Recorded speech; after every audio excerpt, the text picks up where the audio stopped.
How are you? Hey, Katie, it's great to see you. Yeah, you too. Yeah, I'm really looking forward to this. We never are able to fit in enough questions during our 1 hour with our group for the webinar, so this is a really nice way to follow up on it. Exactly. And as always, we had a really great turnout for the Dan Schnur Political Program this month, last week. So thank you again for allowing us this time to continue that conversation and dive into some more of our live audience questions. So what do you say we get started? I'm all ready. Perfect. So the first question I want to ask is, will the Democrats be able to retain a majority in the Senate? Boy, it's going to be a really tough challenge for the Democrats. Most of the competitive seats that are up this year are Democratic-held seats. And in fact, the only prospects for Democratic gains at this point are relative long shots in states like Florida and Texas, where the Democrats are running formidable candidates, but in deep red states. What's made it more difficult for Democrats is a number of retirements of some of their longest serving members.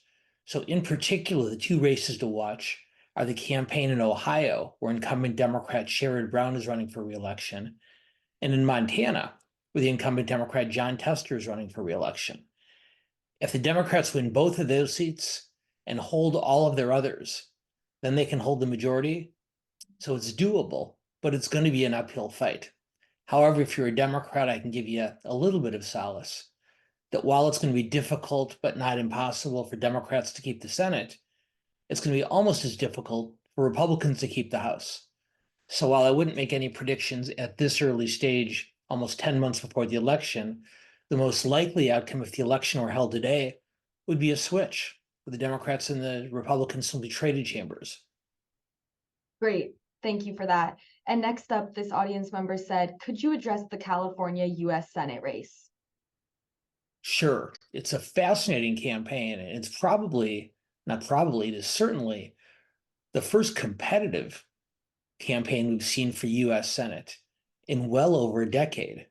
As most of our group knows, Dianne Feinstein and Barbara Boxer held those seats for many, many years. And when first Kamala Harris and then Alex Padilla were elected, those were similarly one-sided elections. So now with three prominent Democrats, U.S. Representatives Adam Schiff and Katie Porter and Barbara Lee, and a few Republicans, including most prominently former Major League Baseball player Steve Garvey, this looks like a brawl. The candidates will be debating several times over the course of the next few weeks. And to me, what's interesting is that while Garvey, as a Republican, has a very, very limited chance of getting elected to the Senate in a deep blue state like California, he might be the most important person on the debate stage. And let me explain why. Right now, Adam Schiff, largely but not entirely because of his very prominent role in the Trump impeachment proceedings a couple years back, is running ahead in the polls and has a very, very sizable fundraising advantage over the rest of the candidates. For most of the campaign to date, Porter and Lee, both much more progressive than Schiff, who's more of a establishment centrist Democrat. Porter and Lee have been running fairly close.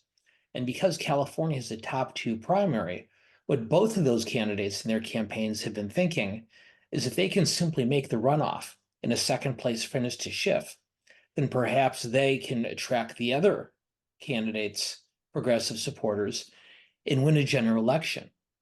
But now we're seeing polls that Garvey is not the only Republican in the race, but by far the most prominent. Garvey's running pretty close, and in some polls, even ahead of Porter and Lee. Now, I don't think there are enough Republicans in California to elect a member of their party to the US Senate. But if they all consolidate behind one candidate, that's just enough Republicans to get that candidate into the runoff. And if you're Adam Schiff, the idea of running one-on-one next November against a Republican instead of against Porter or Lee is very, very good news even several months before the election actually takes place. Great. And finally, if Trump is convicted of a crime, will he step down? It's pretty clear that Trump won't step down. And it's worth noting in history, and I believe we may have even talked about this last week, that there's no legal or constitutional prohibition to a convicted criminal running for or being elected president. And for those with much longer memories than either you or me, Katie, I've learned from history that in the 1920 presidential election, the socialist candidate Eugene Debs actually conducted his entire campaign from jail. He had been convicted of a crime.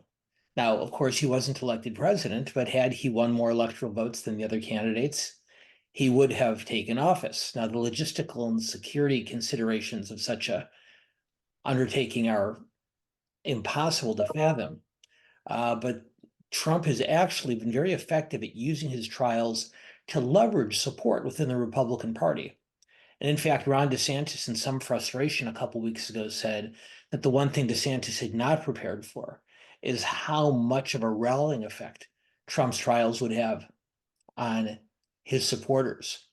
The exit polls out of Iowa show that roughly 1 out of 3 Republicans, though, would not vote for Trump if he was convicted. That's not enough to keep him from getting the nomination, but it could swing a general election. So even if he doesn't step down, voters might end up making that decision for him. Well, thanks, Dan. All of those answers were very informative. And I think that that's all I have for you today. Excellent. Well, Katie, it's great to see you, and I'm looking forward to seeing you and Rachel and our whole group at the beginning of February as we watch this extraordinary campaign continue. I'm really looking forward to it as well. All So right. take care. See you soon.